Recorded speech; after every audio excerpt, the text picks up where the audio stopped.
Going on? I hope you guys are having a wonderful day. Welcome to drboycetv.com, the home for intelligent Black people. My name is Dr. Boyce Watkins, and I wanted to talk to you guys about this guy. There's apparently this conservative by the name of Charlie Kirk who had a lot of interesting things to say about systematic racism.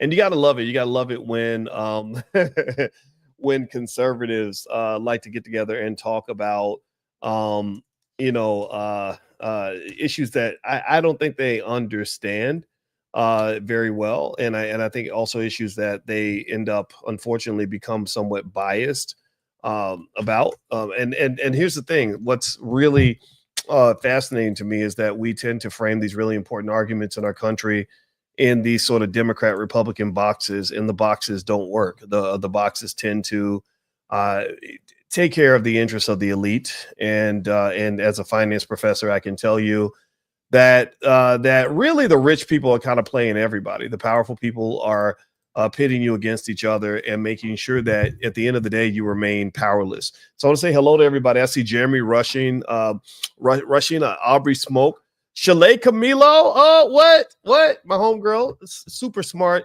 real estate expert, and she is a member of Fly Nubian Money. And these ladies go live every single day. So if you like to hear smart Black women do their thing, you should go to flynubianmoney.com. I mean, these ladies are the best. I just shout out to intelligent Black women who lead brain first. Yeah, too many people on Instagram leading booty first, and we don't need all that. Too much booty out here. Y'all flooding the market. You're flooding the market. Stop it. All right, let's get it cracking here. Let's jump into this discussion. Hit that thumbs up button. Thumbs up, share, subscribe. Give me a quick yes. Let me know you can hear me okay. And I'm going to get it popping, and I'm going to play this clip. There is a clip that is on my Instagram with Charlie Kirk. Charlie Kirk being, I guess doing what conservatives do. They they can be some interesting people. And I'm gonna play this video for you. And I want you to let me know if you can hear it. It's on my Instagram. My Instagram is Dr. Boyce Finance. And let me know when I play this clip. Let me know if you can hear it. It's a really interesting debate that he's having. Apparently, see, these guys, they don't like to really debate smart Black people. They don't like to debate grown-ass men. They like to debate children who don't necessarily know how to defend their arguments. And that's what you're seeing right here. You're seeing a 45, 50-year-old man debating a 20-year-old, which is kind of hilarious. But here is the clip. Let me play it for you. And it's on. If you want to join the discussion, it's on my Instagram, which is Dr. Boyce Finance. And also my website's drboycefinance.com if you want a wealth guide and you want to get ahead economically. So here we go. The wealthiest country ever, yes, at an amazing university with all the opportunity imaginable in front of you. And all you want to do is look backwards at everything that prevented you when you are a glaring example that there is no systemic racism and you can actually achieve your wildest dreams. Whoa, I never said that. Hey, I'm not the only Black person who exists out there. Okay. All right. So let's just pause right there. So he says you're at an amazing university. You live in a country where systematic racism does not exist. That was really interesting that he said that.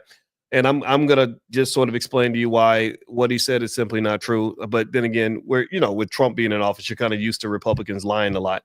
But then again, though, I'm not a Democrat either, because they believe me, they play you like a stack of pancakes too. So I'm not even out here trying to be Mr. Democrat. I have no friends. I don't want friends. I want truth. That's all I want. I don't want backing from any political party. I just want I want access to the truth, and I'm 100% Black. I vote Black in every election. So here's first thing I want to ask y'all is this. How many of you believe systematic racism exists? Give me a yes if you agree that systematic racism is real, or put a no if you think that systematic racism is a myth, if it's a fairy tale, if it's just something like an old, just one of those folk tales. What do y'all think? You think systematic racism exists? What do y'all think? Yeah, I see a lot of yeses. I'm looking for a no. I don't see any no's. So that right there tells you where the Republicans get it wrong. That's why the Republicans have never gotten my vote. I don't know if they ever will, is because they, unfortunately, their flaw, and the Democrats have flaws too. So let's just not get it twisted. Their flaw is that they don't want to take accountability. They don't want to take accountability for what men like them have done and women like them have done to other people throughout the world. There's no, and it's very interesting because they'll call out a mother on welfare as lacking accountability, but their accountability is quite light as well. So I just want to make that point. And then at some point, what I do, I'm going to let Charlie finish what he's saying, as he's beating up on this poor college kid. And then I'm going to make some points that'll hopefully deepen the argument a little bit. So here we go. But there's so many people who this culture is affecting to this day. Do you know Black Americans are the richest Black people on earth? What statistic Africa. is that? Okay, I need you to pull that up right now. You can. Black Americans per capita on average. Can you pull that up? I mean, I'm hosting an event right now. Okay. All right. So the poor kid is flustered again. Okay, Black people are the richest, or African Americans are the richest Black people on earth. I'm going to go ahead and say that's probably true. Definitely when it comes to income, we've talked about that, right? That we spend about $1.8 trillion a year. $1.8 trillion. You could buy the NFL 10 times every year. If you actually apply that money to investing, we're trained to be consumers. That's a fact. There's nothing about that that is untrue. And also the poor kid, he was leaning on the wrong point. He was like, well, I need you to prove that. And no, you didn't have to prove it. I would concede that point. And here's the deal. So America is the richest country on earth on a per capita basis. Being Black in America certainly means that you have more opportunities than most people throughout the world. 100% true. I think you have to own that. But you can still own that and understand that to some extent you're like the person who was kidnapped by a rich guy, or you're in an abusive relationship with a millionaire. That's what it is. It's like you've got this billionaire spouse who beats your ass every Tuesday and says you should be glad that I'm beating your ass in a mansion and not you're not living in the street. And so to some extent, if you think about that, right, there are pimps who have hoes that are living very well as well. They ride in a Cadillac, they got fur coats, they're living good, but that is disconnected from the nature of the relationship. So what Charlie Kirk doesn't seem to acknowledge is that to just simply say that you're the richest people on the planet and that you should be thanking us is just a problematic way to kind of look at things, because how you treat people does matter. And in fact, actually, though, if you really wanted to know what you could do with that $1.8 trillion a year, in case you didn't know, you could literally pay every single penny of student loan debt in America. That's about 1.7 trillion, not just for Black people. You could literally pay every single person's student loan debts in the entire country. You could buy, check this out, y'all, pay attention. All these Negroes talk about that we can't afford a professional sports league, right? I got something for you. Did you know that with just $300 billion, or sorry, scratch that, with the 1.8 trillion, you could literally buy every NFL, NBA, Major League Baseball, and National Hockey League team twice. You could literally buy every team in the NFL, every team in the NBA, every team in the MLB, every team in the NHL, and you could do it 2 times a year. Did y'all know? How many of y'all know that? Did anybody else know? Does anybody else find that just like, oh my God, wait, we're not poor. We actually have something. Oh my God, look at that. Yeah, so that's why they sell you stuff, because they know you got money. You could fund universal pre-K tuition-free college for every single American for the next 10 years. You can own all 4 of the major tech companies. You could buy Apple, Microsoft, Amazon, and Google. A $1.8 trillion sum of money would give you a controlling stake in every single one of those companies. You could pay reparations to $500,000 a piece to 3.6 million Black families. You could build 5 million new homes at $350,000 each. You could launch 6,000 Black-owned companies with $300 million a piece. So you got bread. Stop. Don't let them tell you that you poor. You ain't broke. You just broken. That's the problem. You're broken. So Charlie Kirk is right about African Americans having economic opportunity. And when you talk about Black wealth, one of the nuanced parts of this discussion is that some people think that to talk about the racial wealth gap, when you say that Black wealth is less than white wealth, some people interpret that to mean that Black people have no wealth. Do you understand the difference? To say that there is a racial wealth gap is not the same as saying that Black people have no wealth. Do we understand the difference? Give me a yes if you get that, because so many people will say, well, look at the racial wealth gap. Look at how much money they have. And now I say this as a professor. I'm not an average guy on this stuff. I'm kind of like the Michael Jordan of finance, maybe. I don't know. This is my thing. But you look at what Massa has, you look at what the white guys have, and you say, damn, look at how much money they have. And then look at how much money we got. They got tall money, we got little money. They big bank, take little bank. And then you say, oh, well, since they have a lot of money and we have a little money, that must also mean that we have no money. And that is wrong. That is just wrong. And this is where I would actually put pressure on the liberals to stop that. Stop acting like black people ain't got nothing. Stop acting like black people can't do nothing. Stop acting like black people have no ability to shape our fate in this country. If you believe that, then you are just as racist as Charlie Kirk.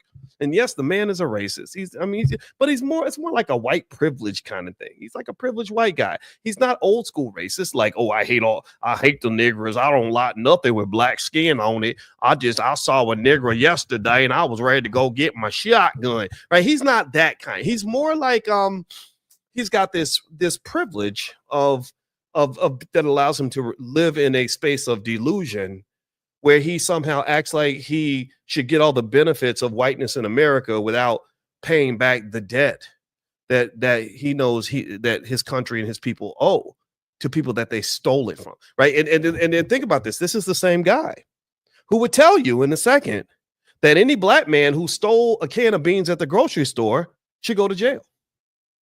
He's the same guy that will tell you that anybody who breaks into these Apple stores, you've seen that craziness after the pandemic where they have people running up in stores and just grabbing bags full of stuff. He's the same guy that would say, oh, put them in prison, lock them up. They should be punished for that. And then if you say, well, yeah, but the person who stole it, he's not here no more. He passed away, but he gave the Apple laptop. Think about this. He gave the laptop to his brother and his brother holds the laptop. Charlie Kirk would say, well, go get his brother. His brother should be arrested because his brother is holding stolen goods. His brother has the assets that he has are stolen. Well, Charlie Kirk and people like him are in possession of stolen property. Do you understand it? Are you following what I'm saying? When you look at the history, when you look at the documentation of what black people built and what black people owned and what black people saved and invested for 100, 200 years ago, that was stolen by the Charlie Kirks of the world. And so it's interesting that they are the first ones to say that others are not accountable for their behavior, but they're the first ones to drop that accountability brick on top of your head and tell you that you're accountable for this and accountable for that. Well, look, man, don't get into a history contest with none of it. You could debate a 20-year-old college kid, but don't debate a grown man on a topic like this because you don't have truth on your side, sir. You don't. So anyway, let me keep going. Let me keep playing this.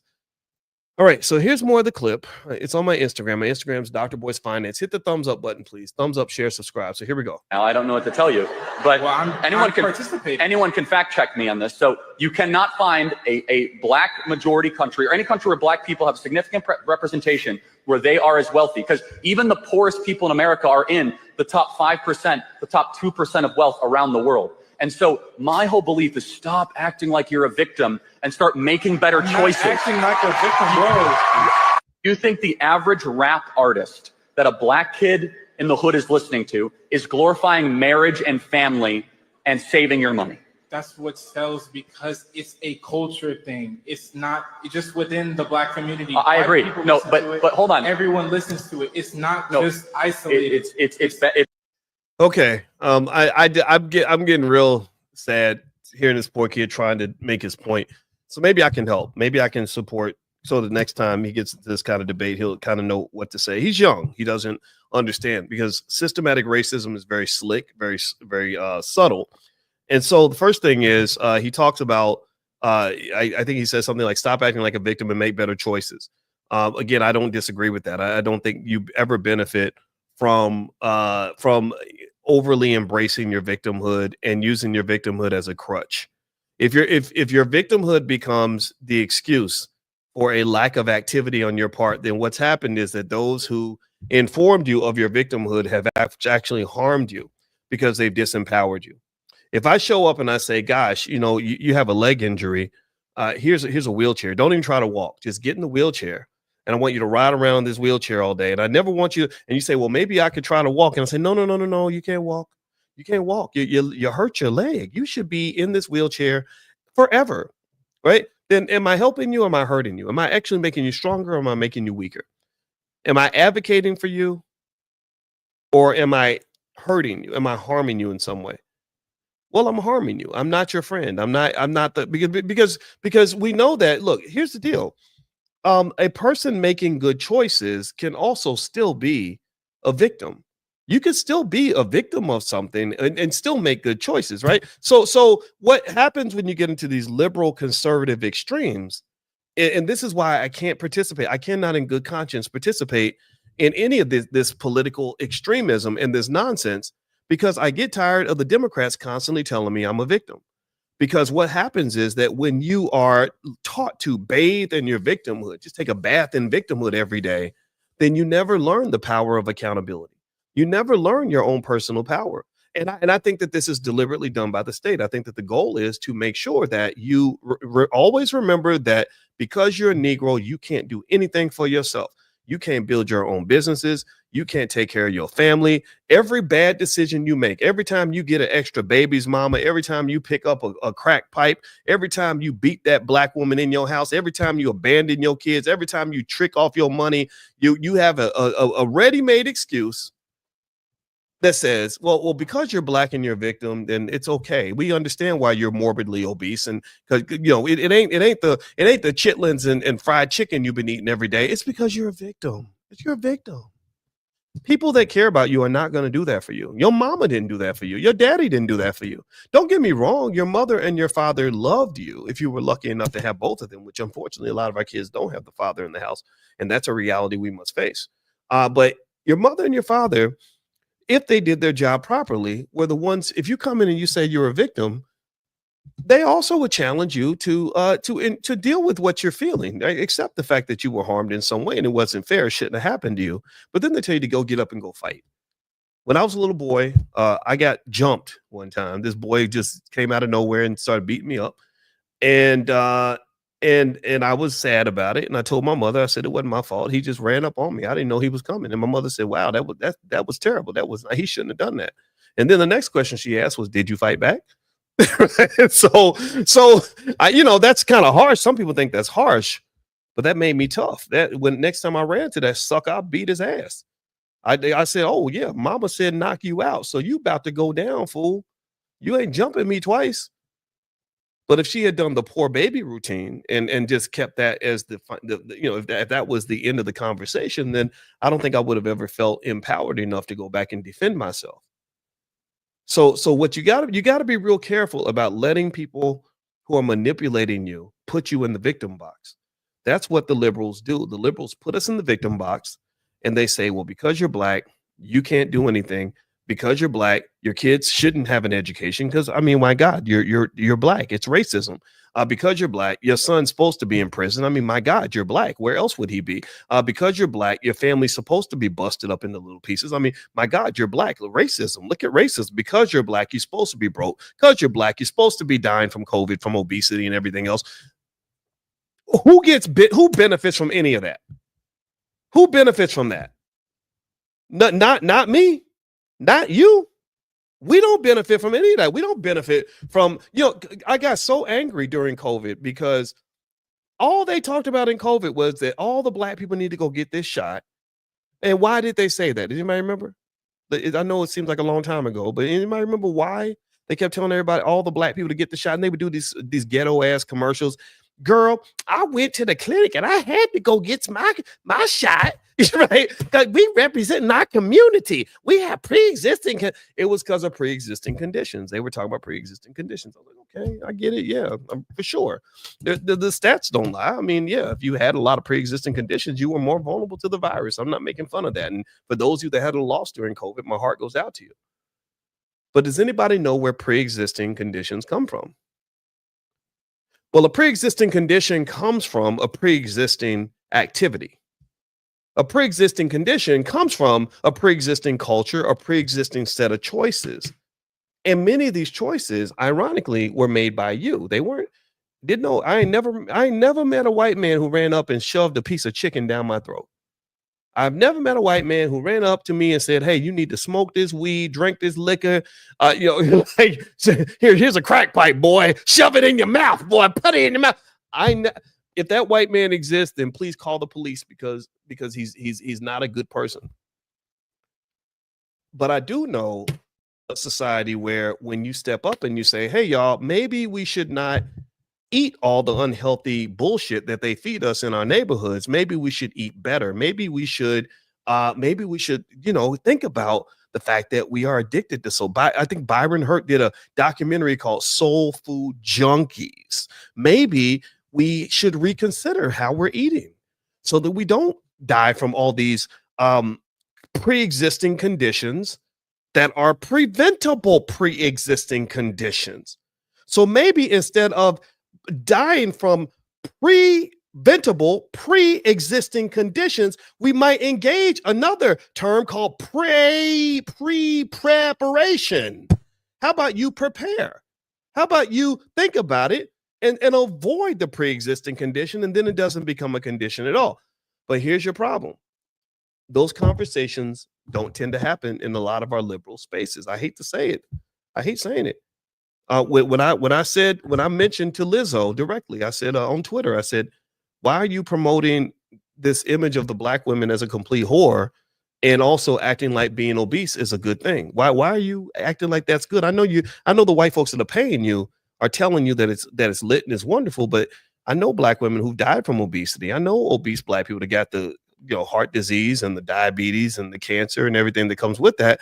Why would you promote that like that's a good thing? That's not a good thing. It's not. It doesn't make me hate you. I'm not here to attack you for being obese. I'm here just simply saying maybe we shouldn't carry that as a badge of honor. And do you know that when I said that, the white liberal media went off on me? They went off. They wrote thousands of articles saying that, and because Lizzo responded, that's what got their attention.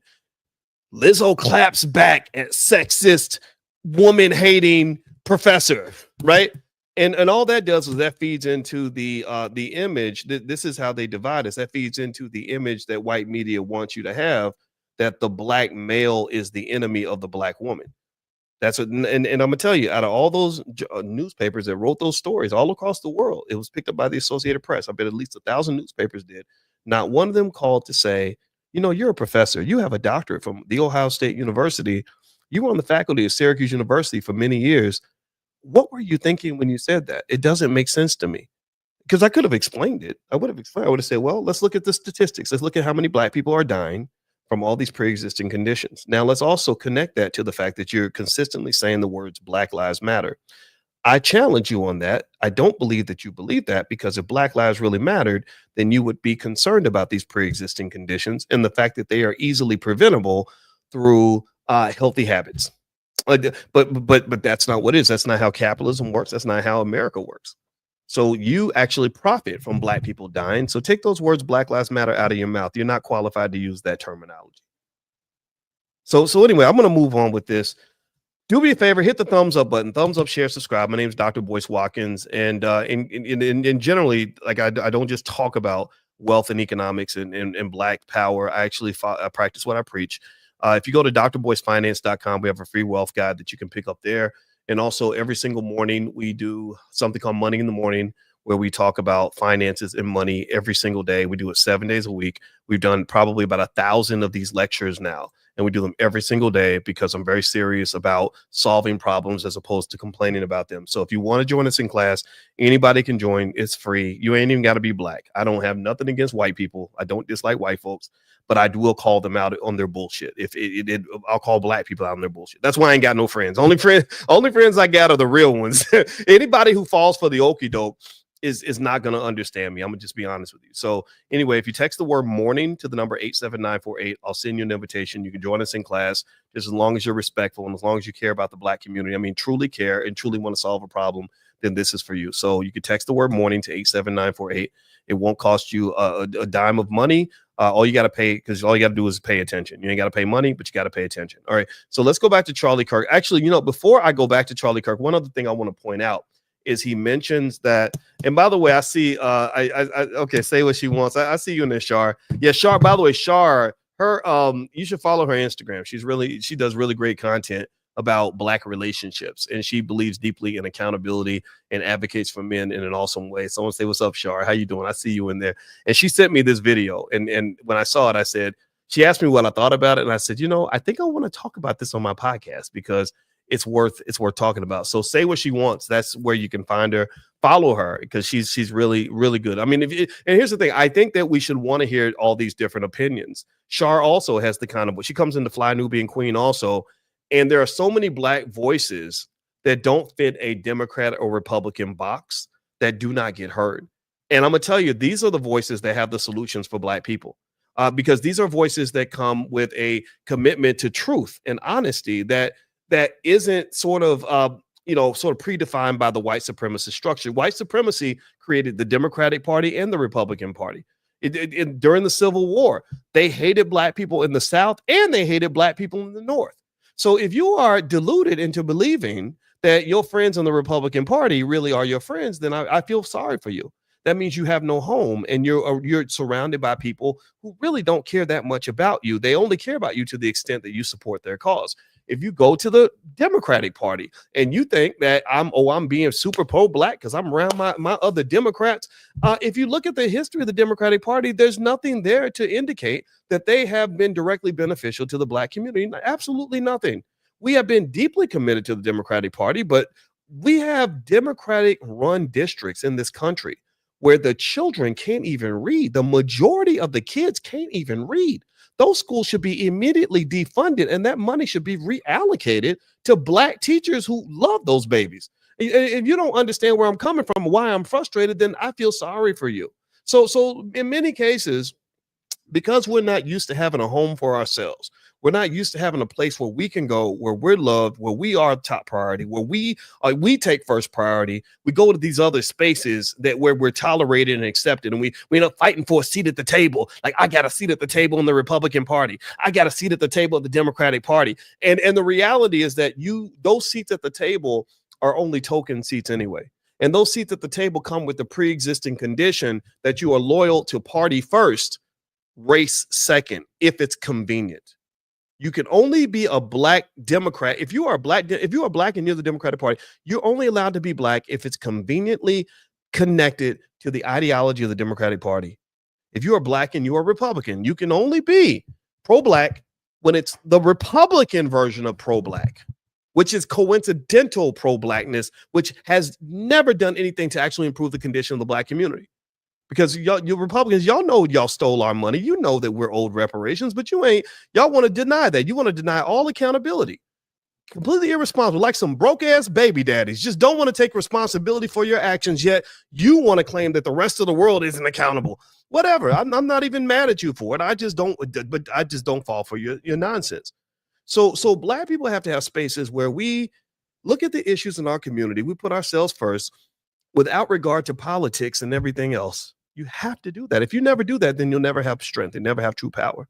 So anyway, so one other thing Charlie Kirk mentions in that video that he played, he was talking about rap artists, and he was basically arguing with this college kid and saying something like, do rap artists, they don't promote, I think he said they don't promote, they're anti-family, they don't promote marriage, and they don't promote saving money.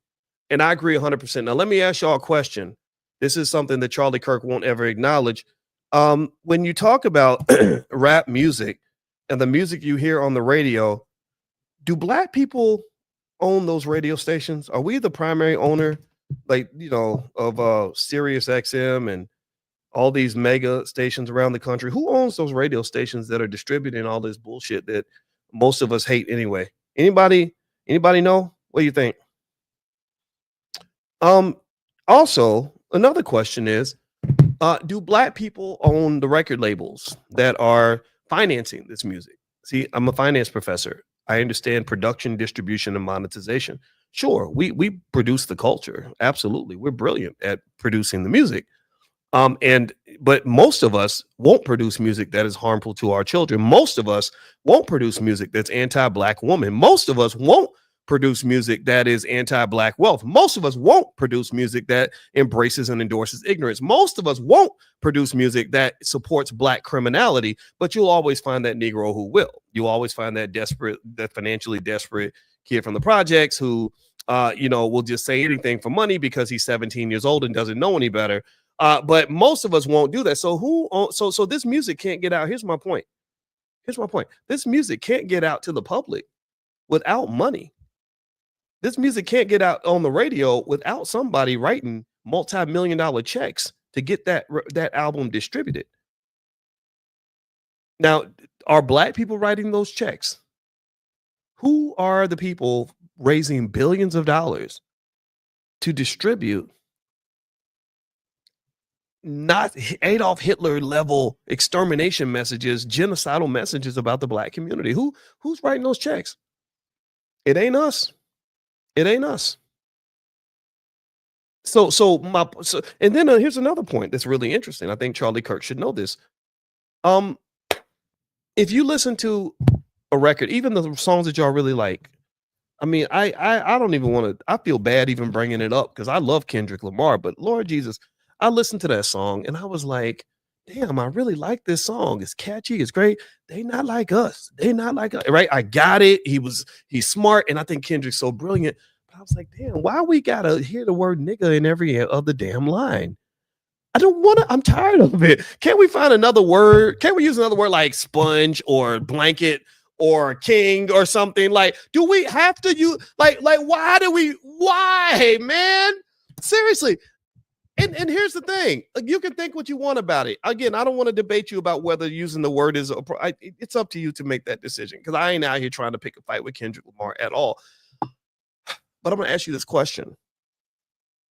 Even if it was done, in the spirit of empowerment, do you think that the Jewish community would allow any music on the radio where they were referred to in a derogatory way?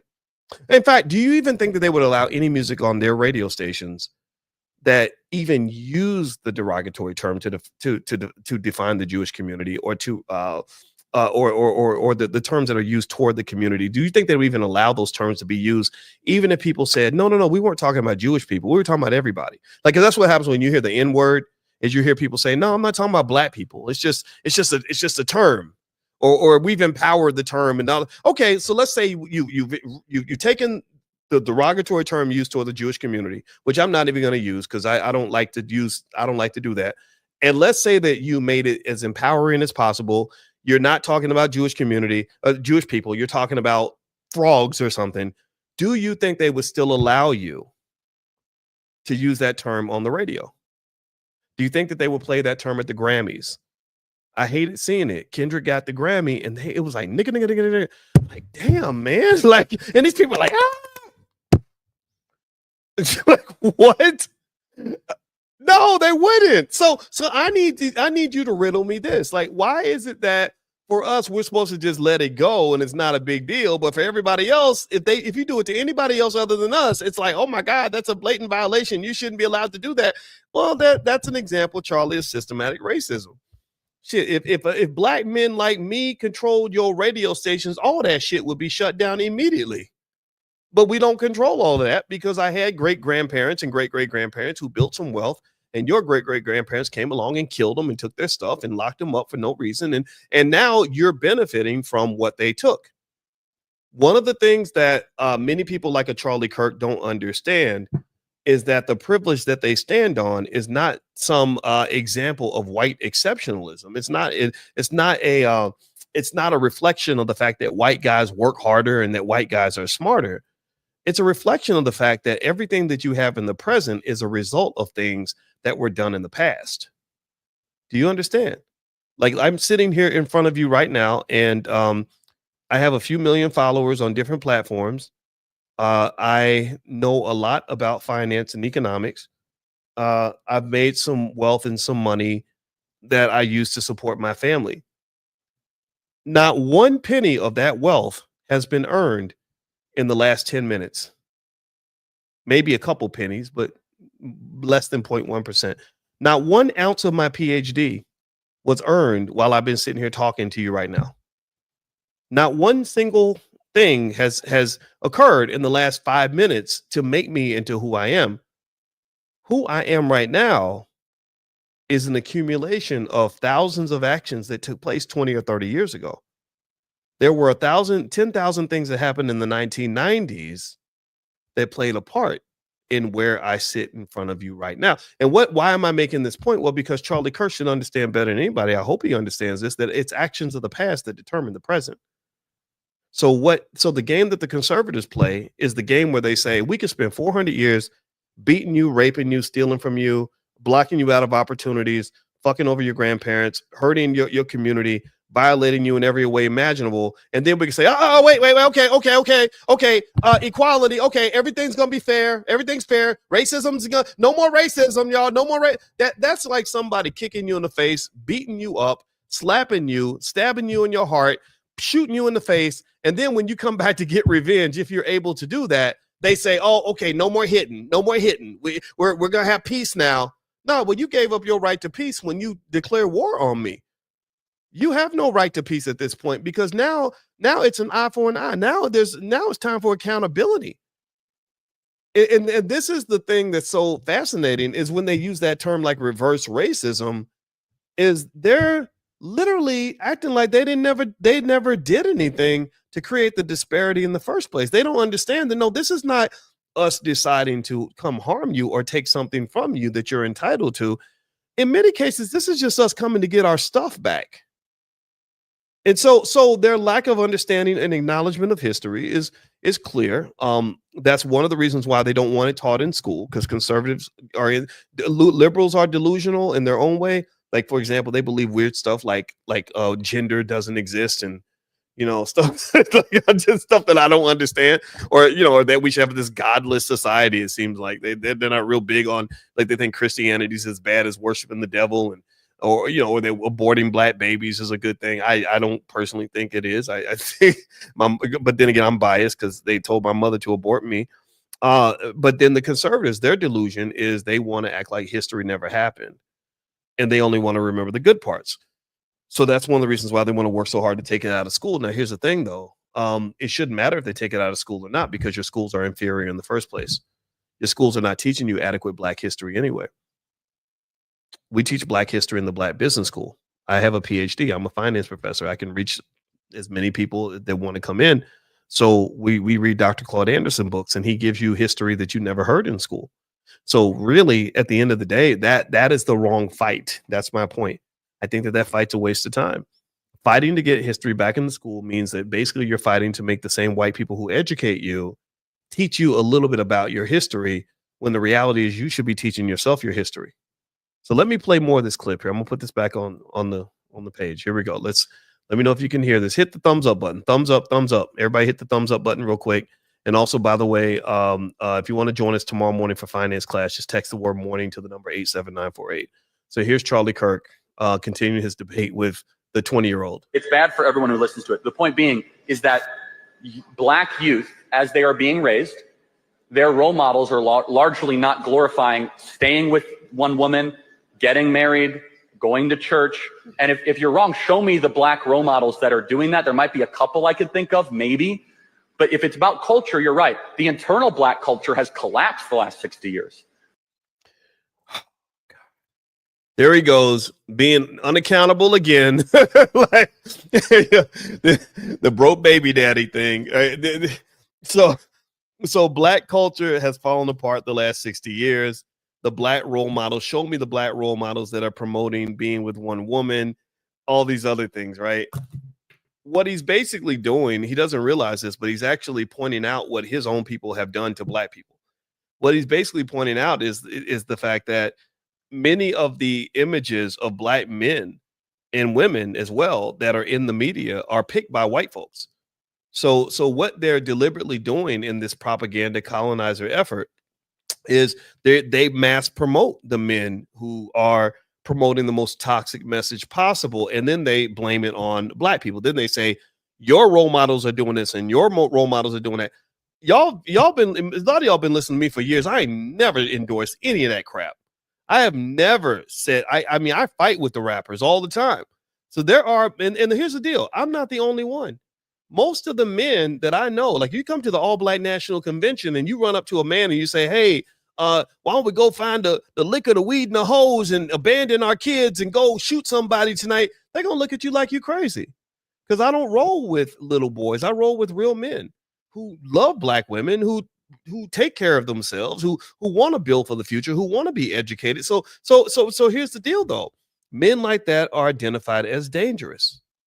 They're identified as dangerous by the Charlie Kirk types of the world. Why? Well, because any man or woman who can lead black people to living better lives and to being educationally fulfilled, to being financially strong and free, is going to undermine their ability to extort and exploit the black community.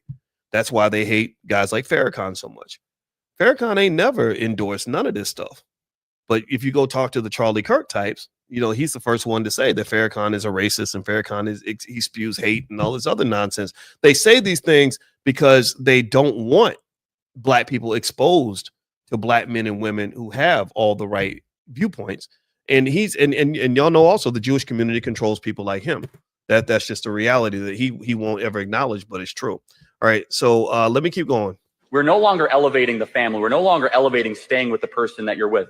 So our contention here as conservatives is that the systemic racism stuff is a bunch of rubbish. Instead, it's systemic bad choices. Do you feel that systemic racism isn't real? Of course not. What can I do that you can't do? Name it. Okay. No, seriously. What? Okay, pause again. All right. It's just systematic racism. Is it real? Okay, so let me lay out some examples of areas where systematic racism is very, very real.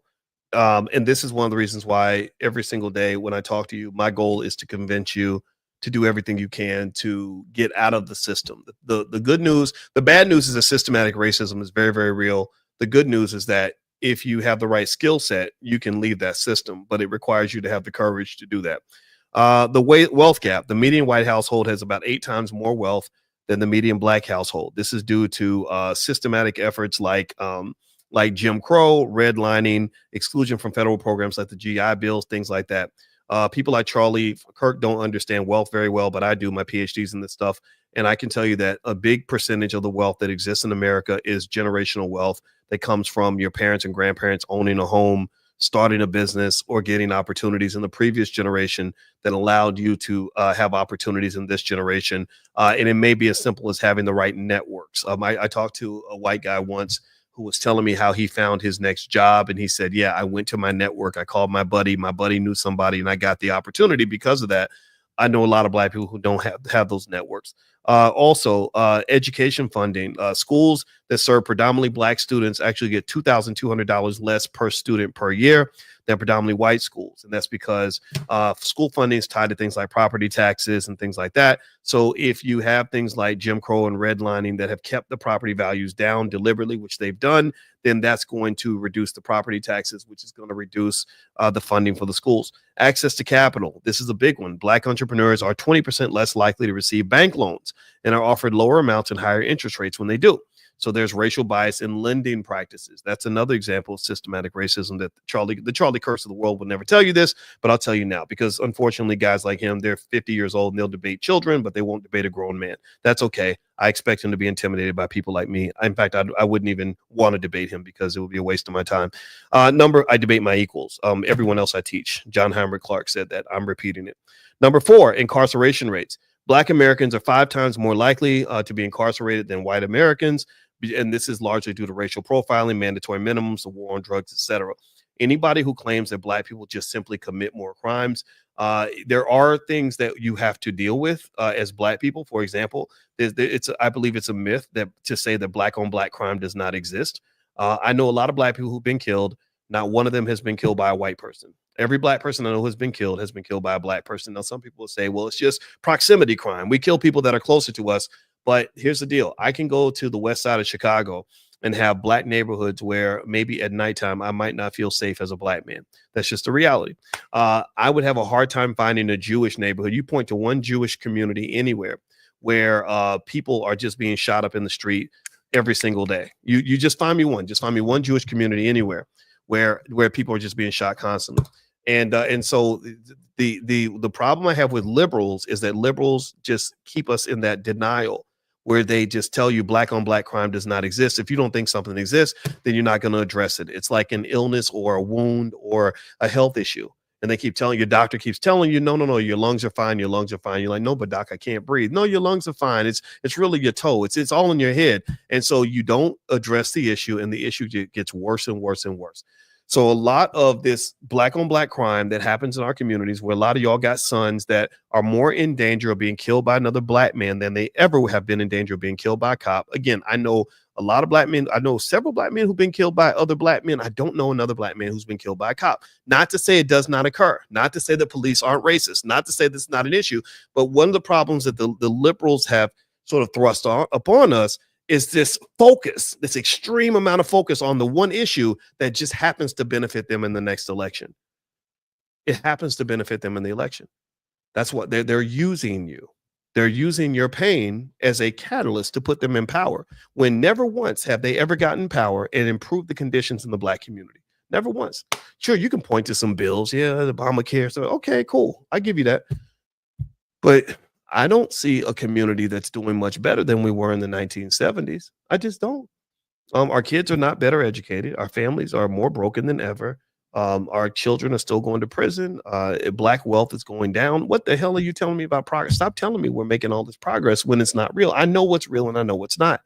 So Charlie Kirk, again, he's wrong on systematic racism. I could keep going down the list. Employment discrimination. Resumes with white sounding names receive 50% more callbacks than identical ones. Yolanda Spivey did an experiment where she named herself Bianca White and put the same resume out. And Yolanda didn't get no calls back, but Bianca got a bunch. That's a real healthcare inequality. Black women are 3 times more likely to die from pregnancy-related causes than white women.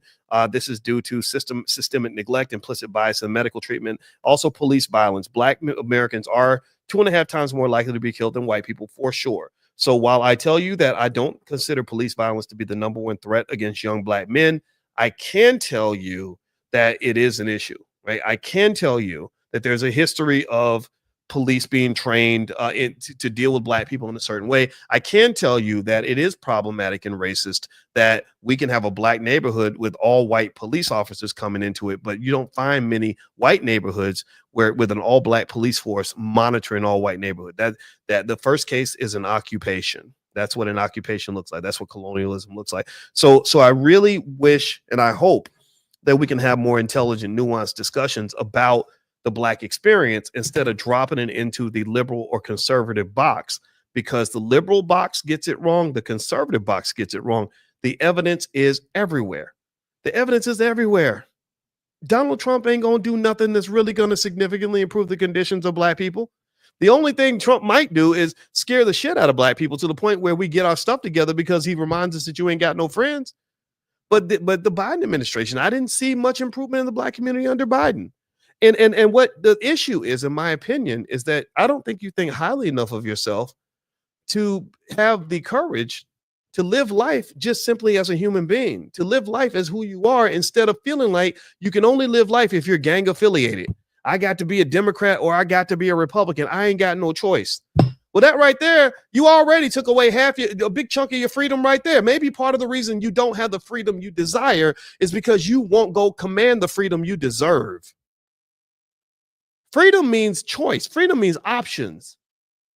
Do the Democrat and Republican parties really give you options? And you really think that's the best that you can do? So don't just blame others for taking your freedoms away. First, you got to look at yourself. When my freedom is not in my pocket and it belongs to somebody else, part of it I might say, yeah, you took it. That ain't right. Y'all took some stuff from us. But you got to realize that to some extent, sometimes we reach in our pocket for every freedom we have and we say, here, sir, please take it. So we go from the bad pimp to the good pimp and we think we're doing better. Most of these systematic racial elements like the employment discrimination can be solved if you have a commitment to black-owned businesses and investing. Then at that point, you don't have to worry about being discriminated because you're black, because you have a black-owned business that will hire you. The other discrimination, access to capital, things like that, education funding. Education issues can be resolved if we simply made a commitment to educating our own children. The racial wealth gap could be solved just like that. I could solve the racial wealth gap for anybody in this room if you are able to simply think independently and stop letting other people tell you what to believe.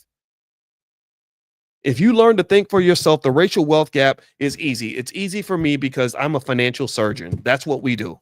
All we do is analyze financial data, who has the money, how they got the money, where the money's at, where to go, where to get the money, how to plan, make the generational plan. It's easy. That's easy stuff. That's what I have dreams about this kind of thing. So closing the racial wealth gap would be extremely easy for every person in this room. But the biggest problem that someone like me might have is the fact that so many people are caught up in this Democrat Republican bullshit. You're so caught up in being a liberal that you don't understand what they're doing to harm your community. You don't understand that. You just you sign off on every party line that they give you to the point where you ain't even black no more. You're just a white liberal in blackface. That's what you are. Think of it like restaurants. Let's say McDonald's and Burger King go set up in China, and you have three types of restaurants. You got the Burger King, the Chinese version of Burger King, which is going to be the Burger King menu with some Chinese items on it. You got the McDonald's version of Burger King, a Chinese version of McDonald's, which is a McDonald's with some Chinese stuff in it. And then you have authentic Chinese restaurants that are homegrown, built right there in the community, that clearly and directly reflect the interests of the community. We don't need a Chinese version of Burger King.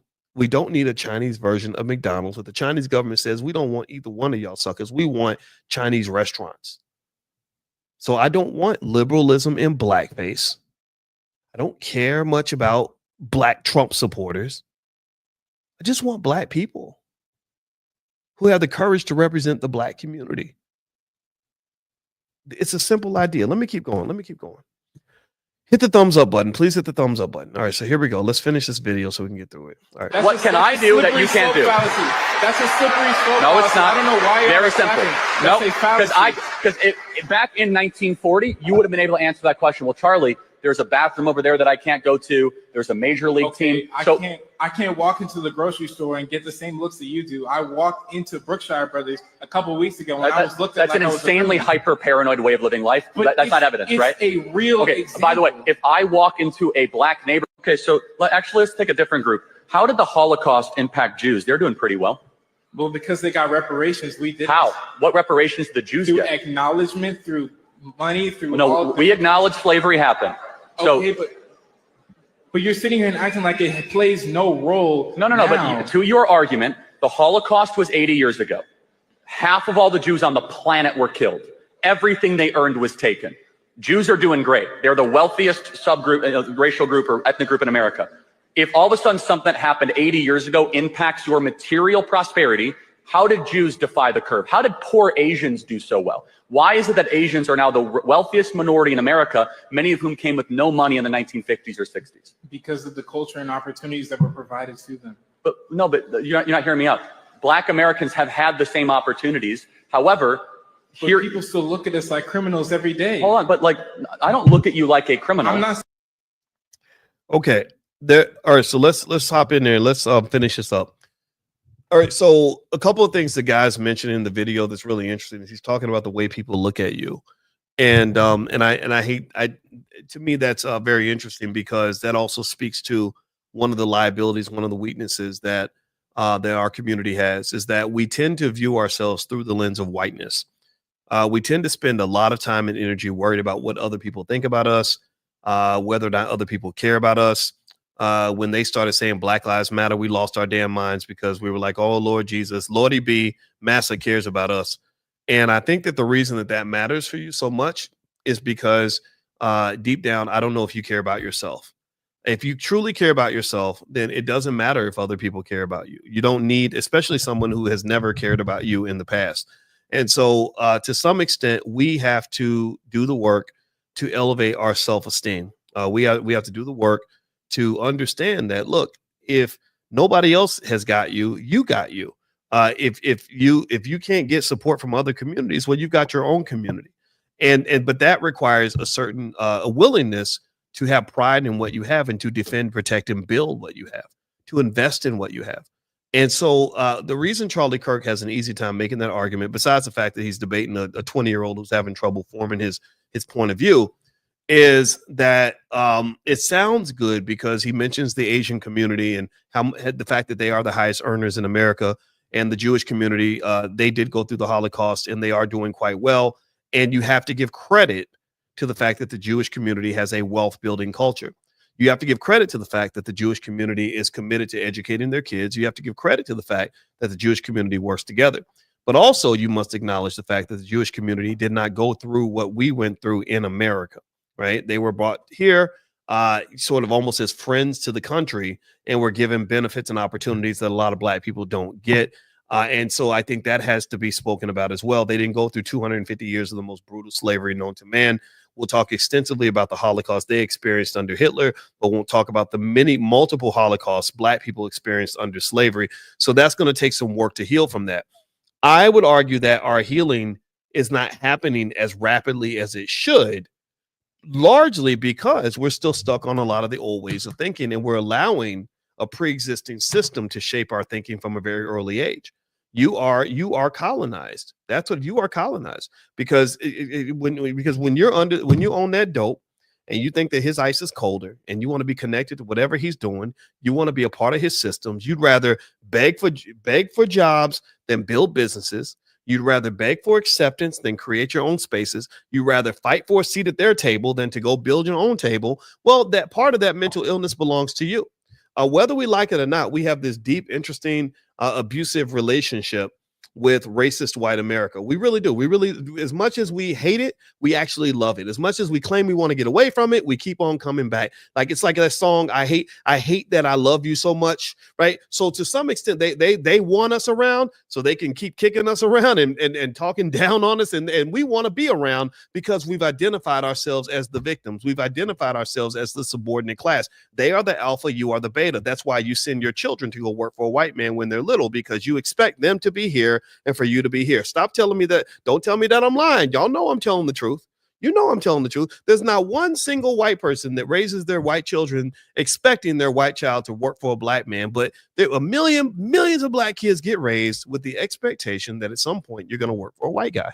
That's what it is. That's how you are used to viewing America. And so ultimately, many of these problems, these gaps, these deficiencies are easily overcome. But you got to overcome the psychological hurdles. You got to be able to fight out of that cage, because they put you in that cage early.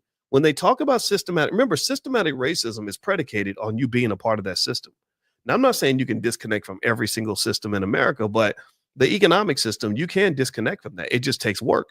But if you want to take the easier route where you say, hey, look, there's more money over here. The opportunities are easier over here. I just got to get spit on and crapped on and mistreated, but at least I'll be able to pay my rent next month. Well, then that's what's going to happen. The question becomes, when you talk about this whole idea of Black people being liberated and successful, is who's going to really do the work? Who's going to do the quiet work, the difficult work? Who's going to take the risk? Who's going to really fight the revolution? Meaning, and I'm not talking about guns and all that. I'm talking about just literally the economic revolution of just saying, I talked to my brother this morning, and my brother has 2 kids, and they're my niece and my nephew.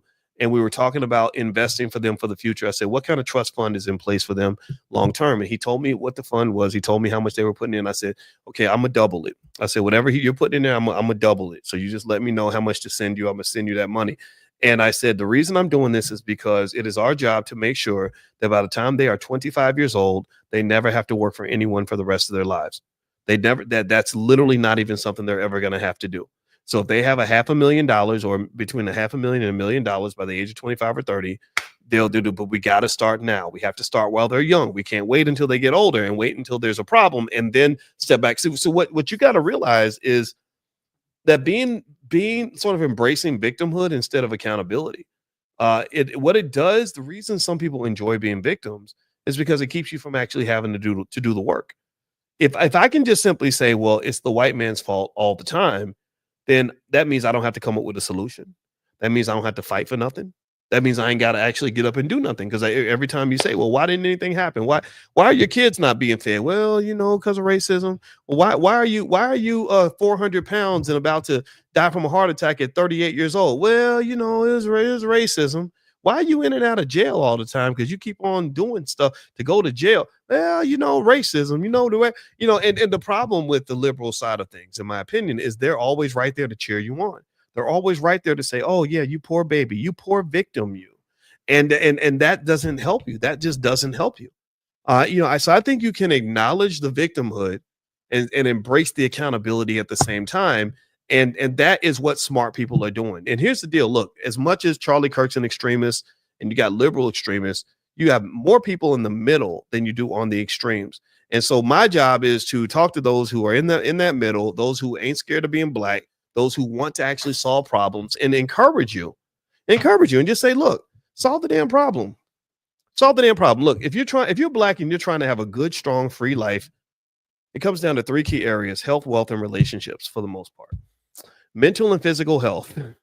You want to have good mental health? Take your black ass to therapy. Stop running away from the therapist and learn how to love yourself, learn how to calm yourself down, learn how to see the world in a certain way, reframe things, learn all the therapy tools so you can heal from the trauma, because we have an extraordinary amount of trauma that's in our community and we don't heal the trauma. So you have people running around throwing out trauma responses. You're emotionally vomiting on everybody that you see. So what it does is it ruins every good relationship you have. It ruins every good business situation you're in. It takes away every opportunity you have, and you can't even set goals and accomplish them because your trauma is keeping you from moving forward in any way.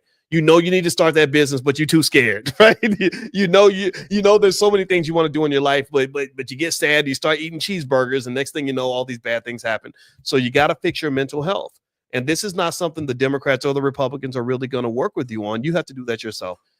Number two, physical health. Y'all know what that greasy, nasty ass fast food has been doing to us. We lead the freaking world when it comes to diabetes, cancer, strokes, heart attacks, everything else.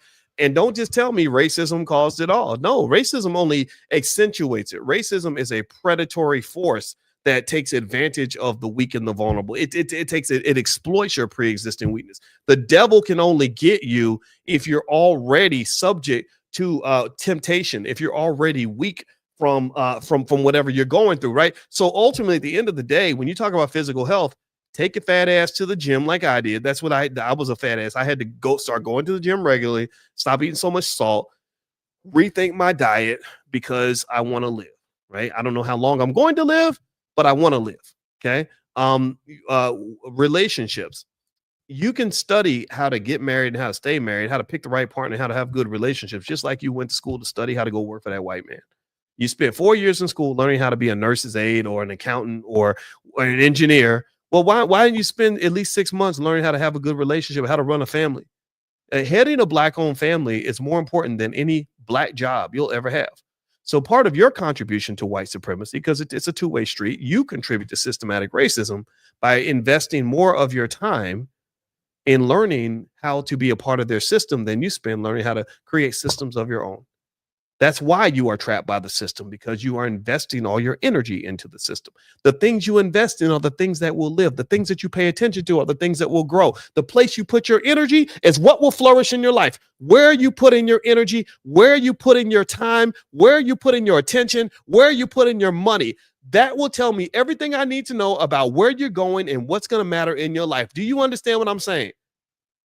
It goes for everything of value in your life. Your time and your energy and all these things. We can even talk about your money. There's a saying that says something about money. Does your spending reflect your values? And somebody said, well, show me your budget. Show me what you spend your money on. And by looking at your budget, I will tell you what your values are. What you value is shaped by what you do. What you do tells me everything about what you believe and what you want. So the fact of the matter, the fact that we send the majority of our children off to go work for white folks, to go deep in student loan debt at a big white university, to pretty much follow the cue of white folks, tells us that we love white people. We love them more than we love ourselves. I don't hate white people. I just love myself more than I love white folks. That's it. Last point, the racial wealth gap. That's an easy one. I swear the smartest thing I ever did as a kid, I was stupid as an 18-year-old, but the smartest thing I did was I studied money. You know why I studied money? Because I ain't have none. I was homeless. When I got to the University of Kentucky, my greatest dream at the moment was that I would get a job working at Popeye's Chicken so I could pay enough rent to have a place to live. So when I picked my major as finance, I did not pick it because I grew up in a family where finances was discussed. Nobody talked about that stuff. Nobody said, well, this is the career trajectory you want to have. You want to be a financial scholar. I'd never met a professor in my life. I met one white guy who was a professor at the University of Louisville, and I talked to him for like 5 minutes. I never met a black professor. You know why I studied finance? Because somebody told me finance was money. And I said, oh, well, I don't have any money. So I figure if I want to get some, I should study it. Smartest thing I ever did. And after studying money, I started college in 1989. I finished my doctorate in 2002, in which I sat in classes with some of the smartest people on the entire planet. And that was 23 years ago. I knew nothing then compared to what I know now. But even then, I knew more about finance than 99.9% of the population. So when I tell you that the racial wealth gap is incredibly easy to solve, I mean that. It's not hard. Simple baby steps. The hardest part about solving the racial wealth gap is changing mindset. And I can tell you that the problem with your mindset is that you love them folks more than you love yourself. You follow cues. You listen to the wrong people. You'll listen to a dumbass before you listen to a smart person, because the world taught you to listen to dumbasses. Because all they put on TV are people that don't know what the hell they're doing, or people that are designed to mislead the community. So what I'm telling you is that the economic part of society, health, wealth, and relationships. You talk about wealth. Wealth is easy. And if you do the easy stuff, then everything else becomes easy. So I would encourage you to think outside the box. Stop letting the Democrat, Republican stuff guide you, and start guiding yourself. You have the tools to do that. You have everything that you need. All right. So anyway, I'm done talking. And again, I don't even want to debate. If a Charlie Kirk person sees this and wants to debate, don't waste your time. I'm not good. Grant Cardone, he wanted to come on here. I didn't want to talk to him either. RFK wanted to come in. I didn't want to talk to him. I don't really care about debating these people. My goal is not to prove to white people anything. I already know what I am. I already know what I can do. I'd rather talk to people that can benefit from what I have to say. I'm not here for entertainment or sport. I'm here to actually try to make a difference. And that's why I talk to you every day about this stuff, because I care about you and your kids, and I want you to win. I don't want to see you out here in the Negro shuffle getting just kicked around over stuff that's easily solvable. So anyway, that's it, guys. I'm about to get out of here. Dr. Boyce Finance, if you want, we have a wealth guide there. You can pick that up if you want to.